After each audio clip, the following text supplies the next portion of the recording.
आपल्याला आपली कुलदेवी आणि कुलदेव माहीत नसतील तर आपण कोणत्या देवतेची उपासना करावी?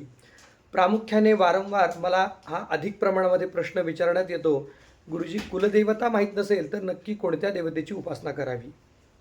कारण कुलदेवीची उपासना जर आपल्याकडून घडत नसेल तर घरामध्ये नक्कीच आपल्याला अडचणीचा सामना करावा लागतो. जेव्हा आपली कुलदेवी आपल्याला माहीत नसेल तर आपण दुर्गा देवीची उपासना करावी. का? कारण म्हटलेलं आहे, माता च पार्वती देवी पिता देवो महेश्वरः. म्हणजेच भगवान शंकर हे विश्वाचे पिता आहेत आणि माता पार्वती म्हणजेच दुर्गा माता विश्वाची जननी म्हणजे आई आहे. जेव्हा आपल्याला काही हवं असतं तेव्हा आपण प्रामुख्याने आपल्या आईवडिलांकडेच मागणी करतो. त्यामुळे आपल्याला आपली कुलदेवी आणि कुलदेव माहीत नसतील तर आपण भगवान शंकरांची आणि दुर्गा देवीची उपासना करावी.